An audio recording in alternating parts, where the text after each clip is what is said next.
Hi, my name is Dayo, D1 Adene, but you can call me D1. You're watching the Mid-Morning Show on BCOS. Don't touch that dial. Touch the dial, because it's always fun and educative right here on the Mid-Morning Show, the Monday edition. Good morning and welcome. My name is Ido Shekoni, and as always, I don't walk alone. Yes, I am Adetuke Olale. It's a fantastic Monday, and as always, we're here to keep you into the good vibe for the new week. The new week has begun, so there's no time to complain again. There's no time for giving up, but it's a time to set the right mood, to keep moving, and don't give up. Sometimes I feel like there's always time to complain. You have to choose so not to complain. You have to choose not to complain. You can complain over and over and over and over and over, but at the end of the day, you just have to keep moving. Complaints don't solve anything. They don't solve You just anything. keep complaining, and then it saps your energy. You feel bad and terrible about the things you're complaining about. It doesn't change it. It doesn't change anything. So why not just let it be and focus on the positive side of life and do what you can. And when you do what you can, the world, the universe will support you. So the best thing is for us all to be very happy. Keep the mood that we are in the right path. Yes, that's the best thing we can do on a Monday morning, so that the week will be a fantastic week. So we're starting this on a very great note. And talking about great notes, today happens to be a special day. Yes. Special day. No matter who you are, I know that in your family or in your life somewhere, there is an elderly person who has contributed to your life and to who you are today. And today is a day set aside by the United Nations to focus on an awareness, on elderly abuse or elder abuse. That's actually it. Yes. So, and that's why today on the Mid-Morning Show, we've decided to confront just that, elder abuse. Sometimes you hear funny stories. You hear of elder persons being called witches and wizards, maltreated in the community. Some were abandoned. They had to go through abject poverty, hunger. And these are people who have given all they had while they were, young and were still energetic to the society. But it seems we fail them when they need us the most. And it's so bad because there's this level of disrespect now for the elderly. Maybe because we see them as vulnerable, we see them as people that can't express themselves like they used to. Then the younger ones take it as an opportunity to exploit them. Some of them are being exploited financially. They've been exploited emotionally. Some psychologically, that at some point they are so vulnerable that they hardly speak. So it's a great these are thing things that today. we need to talk about. Elderly abuse is real. And today, June 15, is World Elder Abuse Awareness Day. And that's why it's really, really important for us here on Mid-Morning Show. So before we get to the particular part of the show, the conversation, we have this feature on black tax. We'll take that. When we return, the conversation will continue right after we've introduced our guest to you. Please don't go anywhere.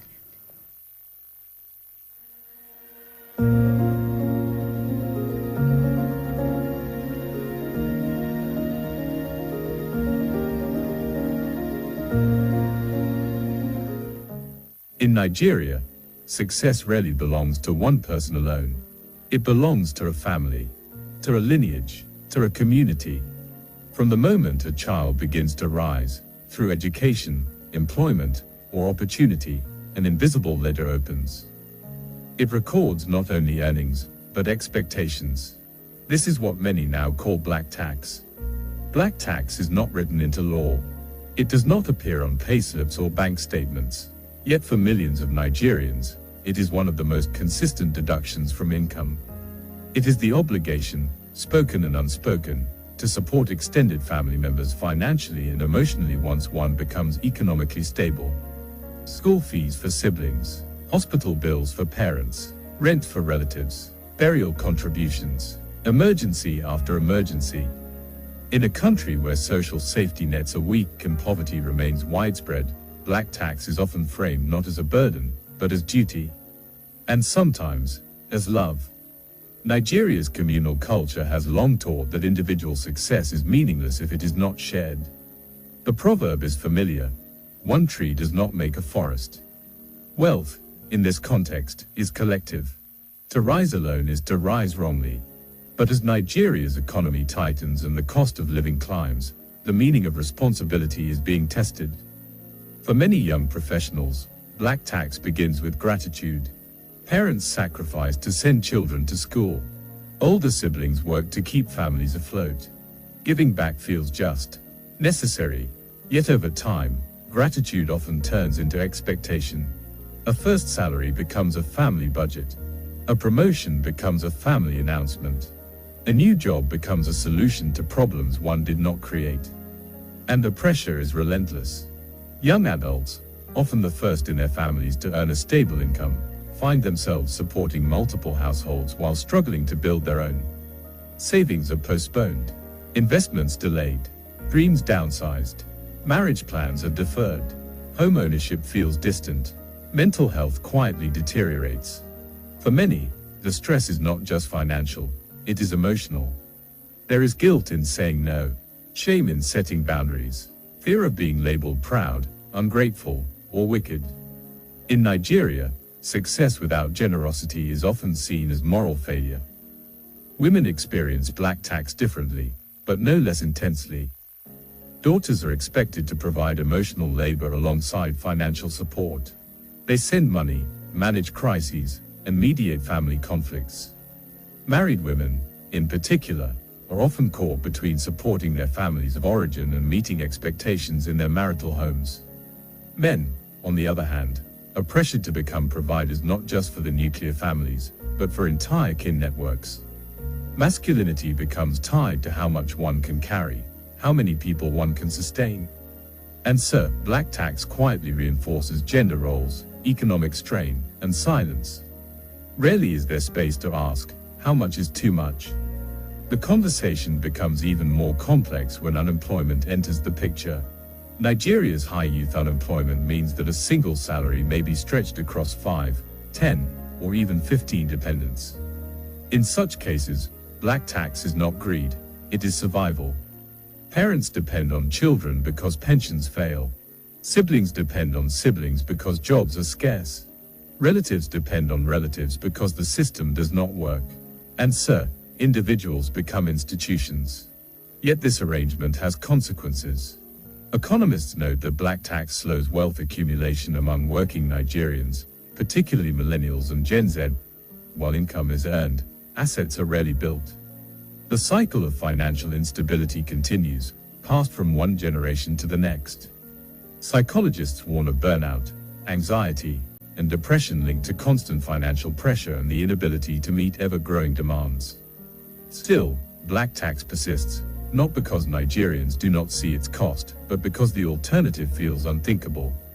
What does it mean to succeed when others around you are struggling? How do you build personal stability in a community defined by shared survival? Some Nigerians are beginning to renegotiate the terms. Conversations around financial literacy, boundaries, and planned giving are emerging. Younger earners are learning to budget support, communicate limits, and prioritize long-term stability alongside family responsibility. Others are advocating for structural change, stronger social welfare systems, accessible healthcare, reliable pensions, so that care does not rest solely on individuals. The goal is not to abandon community, it is to redefine sustainability, because generosity should not require self-destruction, and responsibility should not mean perpetual sacrifice. Black tax, at its core, reflects both the strength and strain of Nigerian society. It reveals a culture deeply committed to collective survival, and an economy that makes such survival costly. It is not simply a problem of family expectations. It is a mirror held up to inequality, governance gaps, and generational pressure. As Nigeria continues to evolve, so too must the conversation. How do we honor communal values while protecting individual well-being? How do we support one another without breaking ourselves? And how do we ensure that success does not become another form of struggle? Until these questions are answered, black tax will remain unwritten, unspoken, but deeply felt.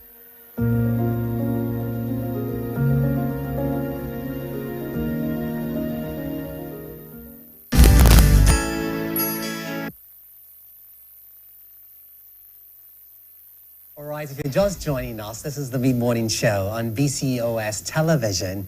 And yes, it's a special day because it's a day set aside by the UN to focus on elderly persons. Okay, it's a day set aside for the awareness of elder abuse. Yes, World International Day for the awareness on elderly abuse, elder abuse. So today our focus is on confronting elder abuse. We want to know what it is and why is it that it is a reality and what we can do about it. And that's why today we've got two round pegs in a round hole. Yes, here with us. And I'm talking about, Dr. Charles Afolabi, JP, who is an educator, social gerontologist, and president and founder of University of the Third Age, an organization devoted to the education, empowerment, and welfare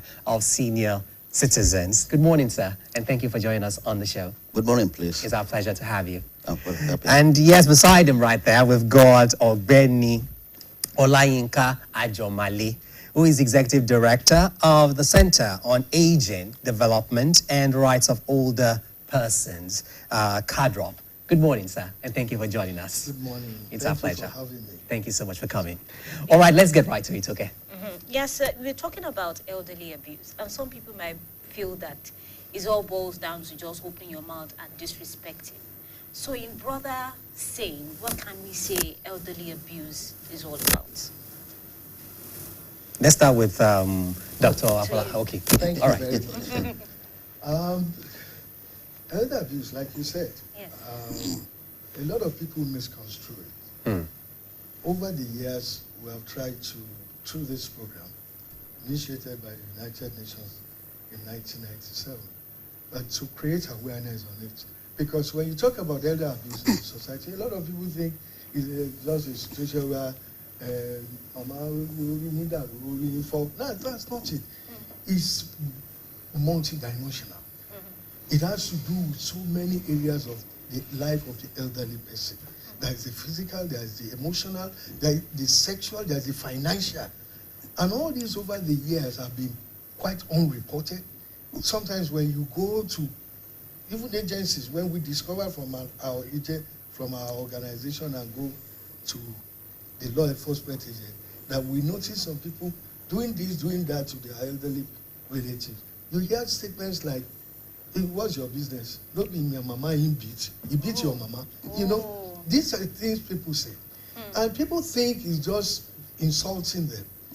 It is what affects their life in totality on the negative. Whatever you do, elder abuse, in simple terms, is whatever you do, either intentionally or unintentionally, with, that affects the life of an elderly person in disrespect, in disregard, and in discomfort, constitutes abuse. It doesn't really matter whether you did it intentionally or not, or deliberately, but as long as it affects that person, and it comes in different ways. It comes from the individuals, that's the son or daughter to the parents. It comes from the family setting. It comes from the society. It comes from government. When you don't pay their pensions as at when due, it's abuse. It's institutional abuse. When you don't give them their entitlements, it's institutional abuse. Make sure that we seek redress on their behalf when they are abused one way or the other. Users, they don't take cognizance of what happened. Okay. And there's not enough awareness about elder abuse. And in most cases, it is done or noticed. Okay. People are not even aware they are even doing it. So how will it be reported? Reported. It's also possible that, elderly persons may sometimes keep quiet when this is going on because the people who often are guilty of elder abuse are people of their own family. Yeah, it's because they don't know. So they don't even see it as abuse. They know that they don't know. And that's why the awareness is very paramount. They don't know. And for some time now, it has been an issue that the United Nations have been clamoring on. and I'm happy it comes up every year. But the issue is that that should be an elongation of the issue. Okay. But now what is happening now? What is happened? We are waiting for the next year to come. It should be a process. Okay, so it should be a process. Now, it makes me wonder, now when we talk about elder abuse and what to do about it, why is it that, is there something about old age that makes people kind of want to withdraw? Sometimes, in most cases, you see that. Okay, I would actually love to talk about this particular situation I knew about. When this little girl, she'll call her the granddaughter, was very little, she would be taken to her grandma, grandpa for an holiday, and she enjoyed it. And the older they got, she just withdrew from them. And when the parents say, okay, go see grandma, I said, no, I don't want to go see grandma. I don't want to go see grandpa. So, and I read somewhere where someone talked about the fact that maybe the reason why some people pull away from elderly persons is because they dread old age, or it's a reminder that they are also going to be, old one day and will possibly die. So is there a phobia, around this? Sir? Phobia around old age? Yes. That could cause people to sort of withdraw from the elderly persons. I totally disagree with that, because I know that grandchildren are more attracted to older persons than withdrawing. That's actually an isolated situation. Yeah, because, you see, if you look at it, when parents when they try to bring up their children, there are sets of disciplinary measures to certain actions or inactions. But grandparents, if I might speak Yoruba, yes, they hamper the child. It's what they do. It's what they do, yes. I'm in that shoes now, the last 1 year. And I know that I will gladly tolerate many things with my grandchildren that I didn't tolerate with the children. Yes. children. That's very true. I'm surprised that you are saying that. Yes, I was shocked at I read it actually. I was shocked when I saw the story. Because grandparenthood is a special stage of life. Sincerely, it is.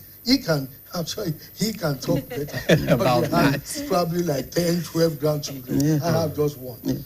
But to come around it, I think grandchildren, they get closer to their grandparents more than they do with their parents. So that's an isolated case. That's not really the reality. Okay, so now when we talk about poverty, people would say that when you have people who are poor or people going through hard times in a country, it's not often the fault of individuals, but the fault of the system.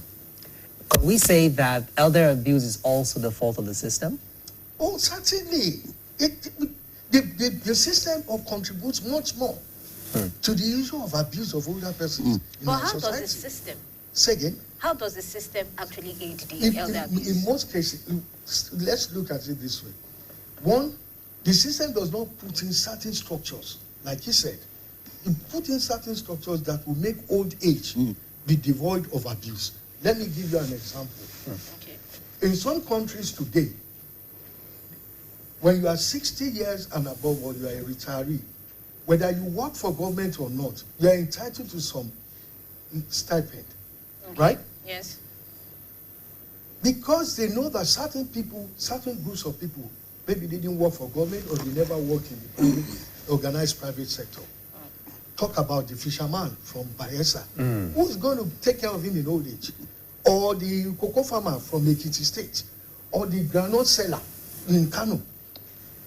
But if the system has a way that, when you get to this age, you retire, you have subsidized transportation, subsidized medical services, or totally free for transportation, drugs for certain illnesses, non-communicable diseases and all that, and then you have certain amount of money. Some state government did it and it was very good at the point. You will not believe that countries as small as Botswana, they have the equivalent of $110 that they give to each person above the age of 60, whether you work for government or not. Wow. Nigeria doesn't have all this. And the most annoying thing is that we all pray, I'm sure all of us in this studio, we pray this morning to grow old, to get to old age. But we're also part of the system of not preparing for that period of our lives. And so when it suddenly dawns on you, poverty comes in, lack, or inadequacies of the basic things of life. And you begin to, and that's when you become vulnerable, very vulnerable. And when you are vulnerable, you're highly susceptible to abuse. Obviously. You're highly susceptible to abuse when you are vulnerable. So the society has more to play. I want to mention something about the issue of elderly people not just accepting whatever comes their way. A campaign we started about 3 or 4 years ago in our organization, we call it, the Yoruba say, Agbamangba. But we say, Agbamangba. Okay. That's Agbamangba. That's the another way angle. our older people say. Agbamangba ni, but if all this had been done years back, the older persons would be in a better position today. The older persons would have been. Now, aside we talking about the society now, how about the individuals, the elderly? What role have they played in this menace elderly abuse? Before we come to that, I want sir. to buttress the point of my colleague what I said about our grandchildren. There's what we call intergenerational relationship. Okay. The intergenerational relationship, allows our grandchildren to mix with us, and we learn from them, They and also they learn learn from from you. us. Then I give you a scenario of one of my grandchildren. I got just a new phone. I couldn't operate it. I was battling battling with it, but one of them just, Grandpa, come, let me teach you. And I gave it to him. Within a tickle of an eye, That's intergeneration. So it's so close to me, and I'm close to her. Learning new technology from him and wisdom from me.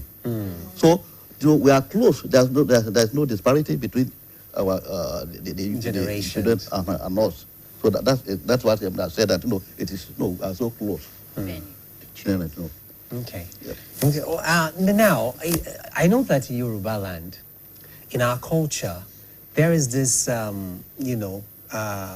very much, I should call it penchant, or penchant for respect for elders. It's something we preach a whole lot. Now, one would wonder, is there something wrong, with our values? Have we changed so much to a point whereby, or is it that the structure we have now is not the same as we had before, such that we now have our elderly ones at risk? So is culture playing a role here? It's a very, very serious role. You see, over the years, we have allowed Western, I want to put the word civilization in quotes, Western civilization to change our values. Particularly, I'm talking in this part of the world, among the Yorubas. True. We have this concept of Omoluabi. It's no more. We have this communal living, extended family system, that you don't, the elderly person doesn't necessarily have to be your direct parents, but you know that an older person in society deserves some level of respect. In the times past, when an elderly person is coming, you know him or her, and carrying something heavy. You take it from them. Yes. And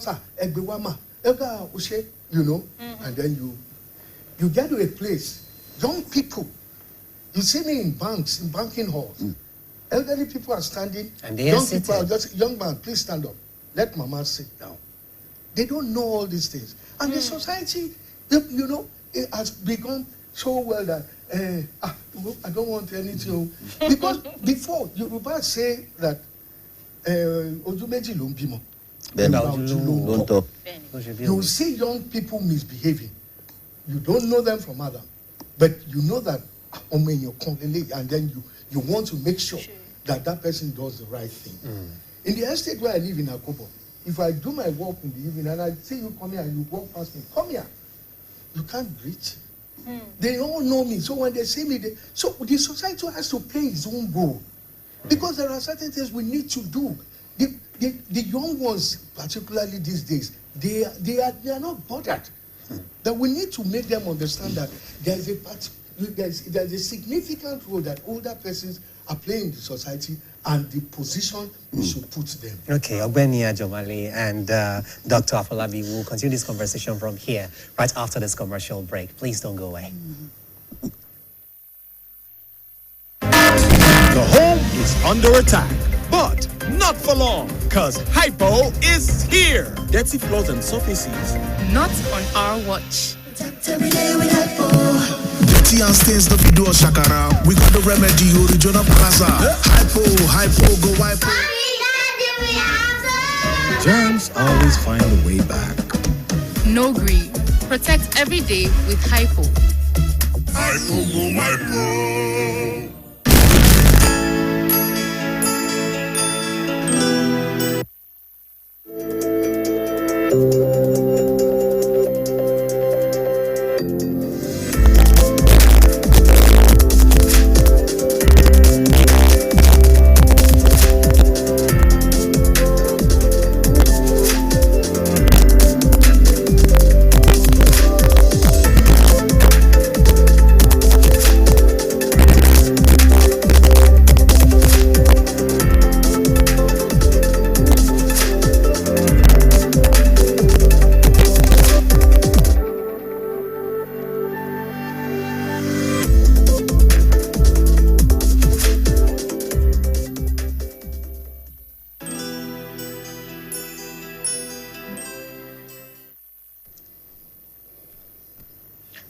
Welcome back from that short commercial break, and today we're talking about confronting elderly abuse, and that quote is another way of showing that yes, the elderly need to be respected. It's come from the Hutu tribe. Can we have it, please? Yes, let's have that quote back on the screen. Okay, respect for the aged is the first responsibility of a people who wish to remain human.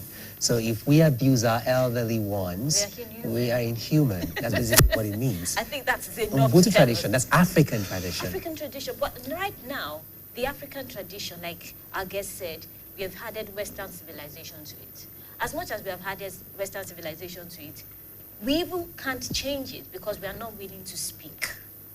So until you start talking about it and re-examining things you do. But we see it, we have to tell them, especially the younger ones coming, the need to respect. Respect is not just for that person you're respecting. Or post-frustrating. It goes beyond that. It's an attitude of the mind. It's for you as an individual. When you respect, of course, they say respect begets respect. You cannot decide to have respect and you don't even respect someone. Okay, before we went on that commercial break, until taking that quote, of course, Ogbeni Ajomale was talking to us about the cultural factor, okay, that predisposes, elder abuse. Now, let's move on. Does religion play any role here, Dr. Afolabi? Come again, please. Does religion play any role, or does it contribute in any way? Yes, that's why we come to decolonization. We have mixed issues. The Western concept and the African concept. Long time ago, we have been copying the Western concept, living our own. But in gerontology, it's now a new dimension that we have to go back to the source. Then that's where, and for instance, religion plays a prominent role in the issue of elderly. When you attain the age of 60 plus, you say majority of us now go back to God. Because we are closer to Him, and they will make that at this time we make sure we are deviated from anything that is crime. So religion plays a very prominent role in the issue of aging. Okay. Ogbeni Ajomale, you want to say something to that? Religion as a factor. My boss is looking at it from another dimension. Let me look at it from the dimension of abuse. I see that the role that religion is playing is quite negative. If the Bible says, says, respect your father and your mother for their days to Be long. It is with a condition. I think it's even the first one with a condition. Yes. For their days to be long. I expect that people should elaborate on this. But when it gets to a stage, when people will come out and say, my pastor told me that my mother is a witch. And then you begin to treat your mother like a witch. And you say, or your daddy misbehaved when you were young, and you want to now punish him for it. Is that scriptural? I've had issues, practical issues, where a man we discovered was living in very deplorable condition. Could hardly feed. He was defecating in the same room where he was living. And he had a daughter who is the branch manager of one of the biggest banks in this town. Wow. Following it up, okay, the man, a widower. Following it up, I paid a visit to this woman. She told me, when he had money, he was busy enjoying himself. And I discussed with my pastor. My pastor, he told me not to have anything to do with him. Wow. And I asked her, I said, where in the Bible does it say that you support? I'm not doubting the fact that you didn't contribute to your success in life. I don't know what happened.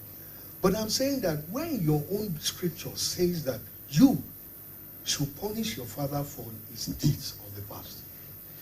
The little explanation. A few years ago, I did a small study of the 6 major religions of the world. Okay. There is no religion, let me put it in Yoruba, that says that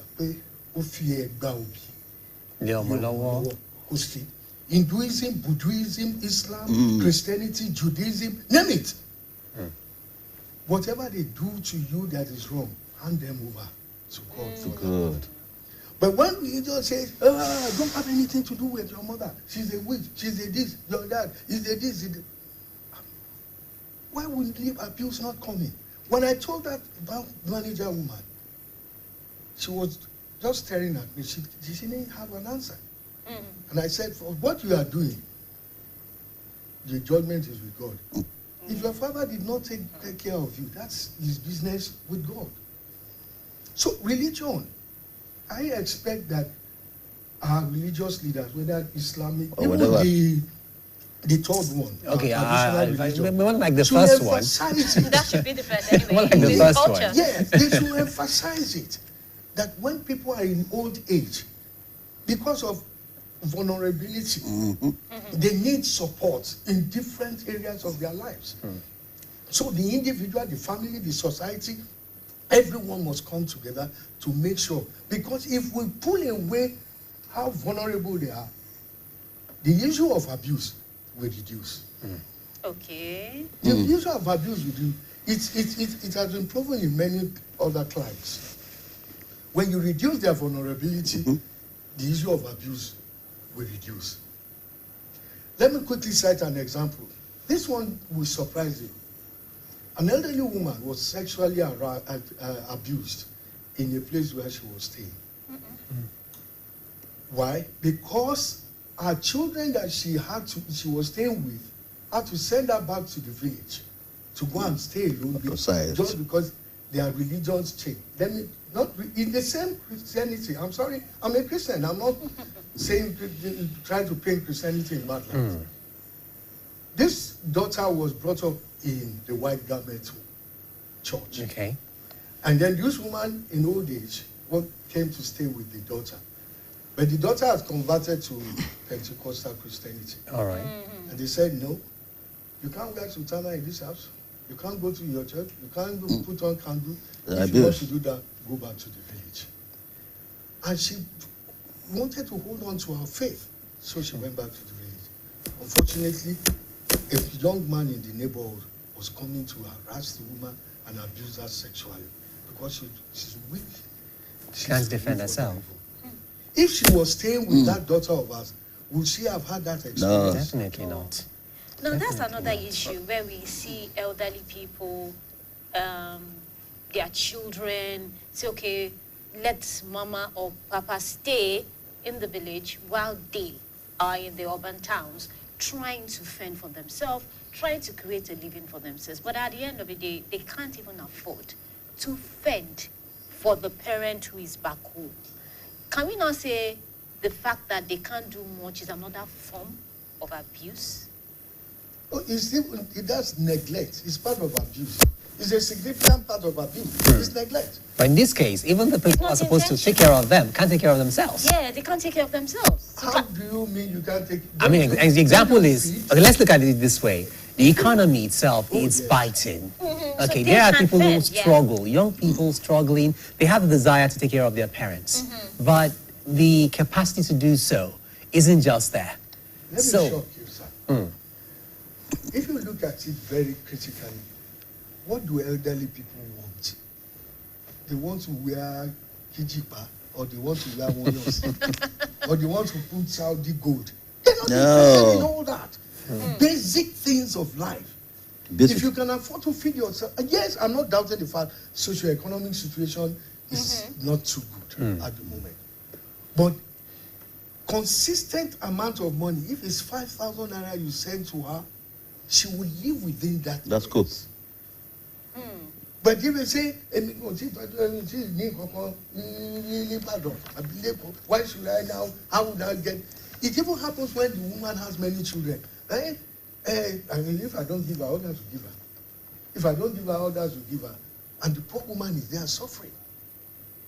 And you see them living large in the city, and they will say they are not good enough to take care of their parents. So it's about being intentional. Yeah, we have to be very intentional about it. How about the ones even in diasporans? Because now we have seen so many jackals, and they have left their parents right here in Nigeria. But they are, you see some of their parents, they are not living the way, but is that another form of Yes, abuse? Because it is. even there, it's not that easy that's for a them. new phenomenon. The issue of japa. But if you, like he said, if you want to be very intentional about it, you still can do it. Well, no matter, it could be, they keep saying it. He knows what I'm talking about. We all have related children abroad. When they sit in a restaurant or in an eatery, we know what they're using, buying snacks and buying this and buying that. When you are very intentional, my mother must not suffer at home. My father must not suffer. They're not asking you for more than that. Two things they keep asking for: food and their medication. That's all. That's all. Okay. Food and medication. That's all for that. Excuse me, let me there's something I want to ship in before. All right, sir. I know that. Go ahead. There is something we call good speaking. Okay. A lot, it's the worst elder abuse.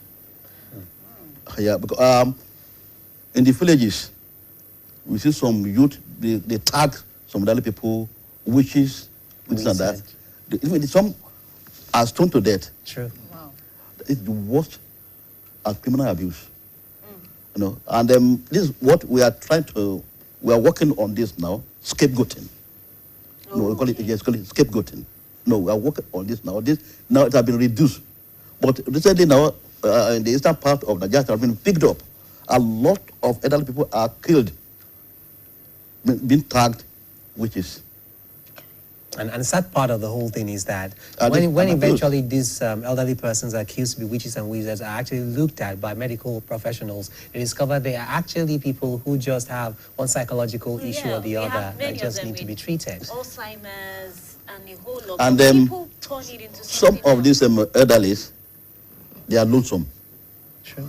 Once they have the opportunity to mix, they talk and talk and talk and talk. But I think elderly people love to talk to their to younger people. And at times, while they are alone, they still talk to themselves. And when the youth, they see this, they talk, she's a witch. She's talking to herself. She was talking to herself. And before you know it, they gather themselves, stoned to death. It's an abuse. I think we need real orientation and understanding of what the condition of the elderly or aging actually is, so we know how better to respond. Now, we saw a particular feature before we started this conversation on black tax. It's more like in Africa, there is a situation where as you grow up, especially if you're the firstborn, it's like a whole lot of responsibility comes on you, especially as your parents age. So, and sometimes you find this firstborns trying to escape what they feel is a burden. Okay, so all my life, all I do is take care of my parents and take care of my younger ones. I have a life too. Please don't kill me. And some of them just, go away. And while some people have said that this is something that is attributable to economic situation of the country, I think sometimes we might also want to look at the fact that we may not have a structure in place, like you said the other time, to take care of our elderly ones. Because then it doesn't necessarily mean they have to be taken care of by their own children, like you said. That was not the way society was built. So let's start by trying to chart a path for a structure. What sort of policy or plan or structure can we have in place that would ensure that whether or not a person has children, because there are also elderly people who didn't give birth to children. So what should be their fate? What can we do? What can we put in place to make sure that all our elderly persons, whether they have children or not, there's a plan in place to take care of them as they age? What's our policy? What should it look like? That's a very good question. A few years back, for many years, he was part of it, developing a national policy on aging. We contributed to it from the Southwest many years ago, over 20 years. Yeah. Was that passed into law? Yes. During Buhari, President Buhari, there's a national policy on aging. Yeah. Wow. 2018. Wow. Approved by the National Assembly. Right. It went in, came out, corrections were made, amendments and all that. This is the first I'm hearing of it. National policy on aging. We have a national senior citizen center, like a commission in Abuja, started with the responsibility of implementing the policies, the details of that policy, the provisions of that policy. There's a policy. So what's the hold-up? It doesn't seem we're seeing any implementation. There is. For about the first 4 years, the leadership of that center did its best in terms of empowering elderly, because there are provisions in that policy which says that even at 70 you can still be productive. Right. To try and disabuse people from believing that when you are elderly you are useless. You are depending on the system. You are not giving anything. Because there are people who still do one thing or the other in their 70s. Yes. Women weaving, Ashofi and all that. When you go to the traditional Ashofi centers, you see them there. They are contributing to the economy. That policy says many things. It talks about their rights. Yeah. It talks about provision of medical access to medical amenities. It talks about even the issue of pension that he wants to, and then training of caregivers. It's an all-encompassing. It has all this in it. And then the leadership of the center started, creating awareness on it in the first 4 years. But I'm very sorry to say this. In the last few months that the hands at the top, they are changed. There has been a standstill. That I can say anywhere. There has been a standstill for many reasons, majorly political. So let's put that aside. But in this national policy on aging, if the provisions are followed and implemented, it has the responsibility of the federal government, responsibility at state level, responsibility at local government levels, that everybody has one goal or the other to play. Institutions, like he has the University of Third Age, training of people at that, those who did not have the opportunity to go to school because there was no money when they were young. Now they are retired. They can still come have a in, chance. yes, Continuity. and actualize, their dreams. That's why the University of the Third Age is there. All these are in the national policy. It is. So I don't know why this. So talking about structures. The structures can be put in place. So implementation is the problem. Implementation is. Meanwhile, there's another problem. One of our past governors in this state we paid him a visit. He led us on that visit. Okay. So Bolanle Awe and the others Yeah, were there. were there. And he told us when we got to the government and said, I won't mention his name. He said, that your Ministry of Social Welfare that is responsible for all the, they don't bring in anything. Wow. They are not productive. They're not productive. They just keep taking money from us. And how much is he or any of the governors giving to the Ministry of Social Welfare? That was very discouraging. But today is an older person too. Good. So let's leave that. So this local government has a role to play. The state government have their roles to play. The federal government has its role to play. All these are stated in the national policy of nature. There's a whole lot of awareness we are hearing today. Yes, and really. it's still going to continue after this short commercial break. Stay with us. Wow.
All right, welcome back. It's still the mid-morning show here on BCOS television, and we're discussing confronting elder abuse.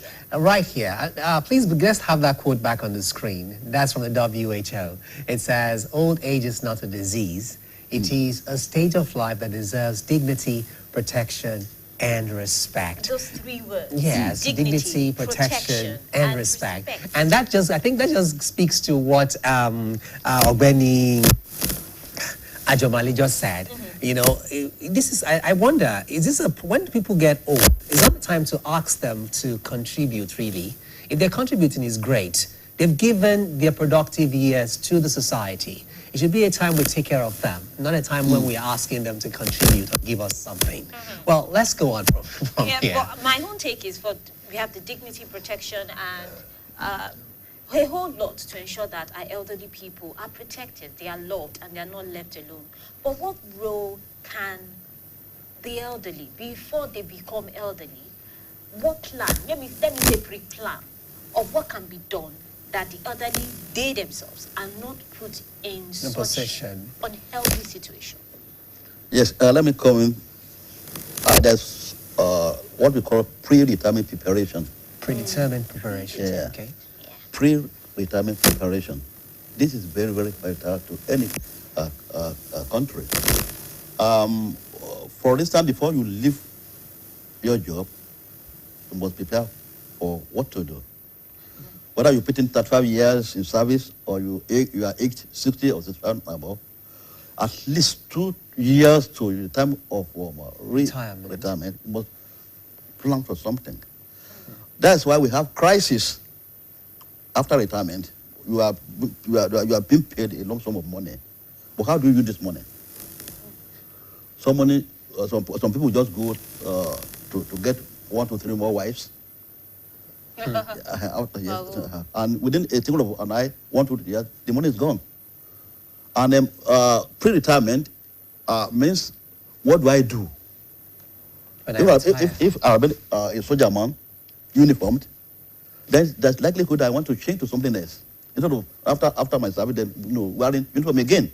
You can think of something, consultancy in this or that. But that is missing in this country. And that is why we have these pensioners queuing to get their reward. And going to kill now is an abuse. Some will be there for hours on catered for. It's an abuse. And at the end of the day, they finish. Nothing is forthcoming. I have known many people after 5-6 years they will not be paid their entitlement. Some died in the process. It's an abuse. But if they have prepared for the time of quitting the office, then there'll be something to do. One problem we have, when you talk to people, even young people, about that, some see it as very far off. And others will just say, okay, look, what we're even getting right now is not yet enough. And you're talking about saving for old age. So how do we save when we don't even have enough? To such people, what do we say? That's true.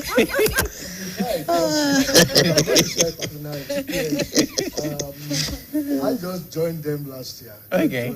The cohort of Great. Oh, yeah. before now too. Even with the fact that I'm a geriatric social worker, I see cases like, what we are earning, God, is not enough. So how do I now? But as I got closer to it, the children are living, I just realized that I don't want a situation where I have to depend on my children to live, to survive, because like we all agree, they also have their own economic challenges, So, like you said, I started planning for retirement period. Little savings here and there. Even if it's just 30% of your income, you have to deprive yourself one thing or the other. So that in old age, you will have something to hold on to. There is no way that you will say that, yes, when I say, this is a long shot to that period, it will just suddenly dawn on you that, wow, the pre-retirement leave, 6 months, you are living. And you will see that 35 years of service is all gone.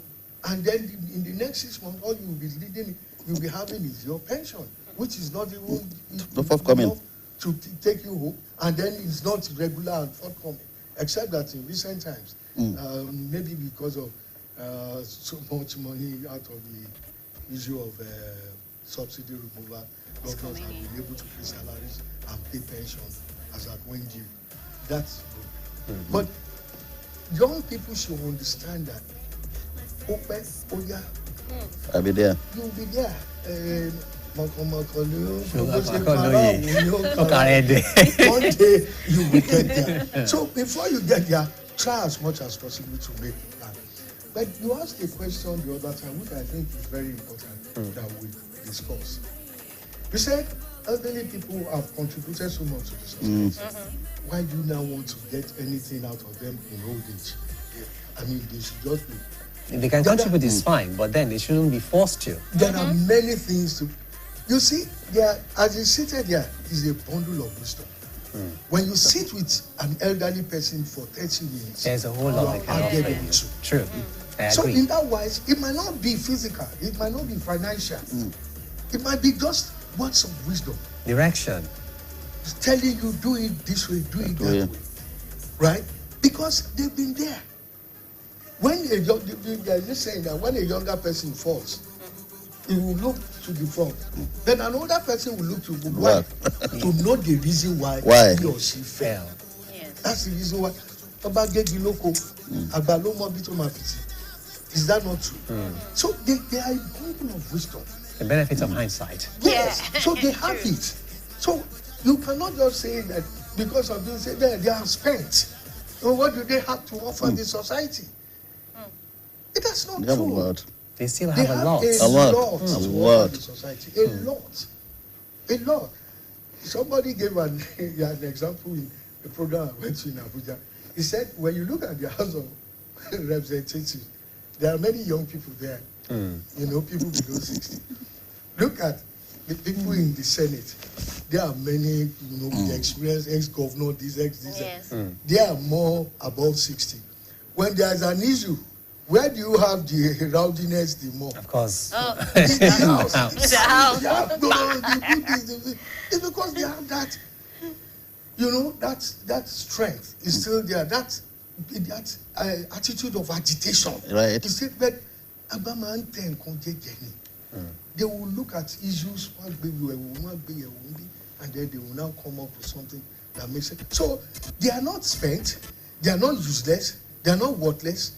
They have what they can also contribute to the society.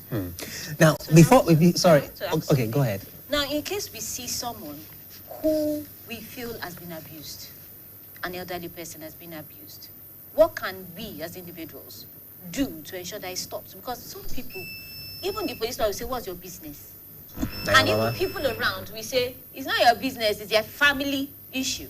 But what can we do so that this abuse can stop? I'm glad we are coming to that because I thought we would talk and then come to this point that we are now. So how do we prevent it? Because at the level we think we are. I'm surprised that many people are saying they are not aware that there is elder abuse in the society. The awareness programs have been done in the past. Now we're in the point, because that's the theme for this year.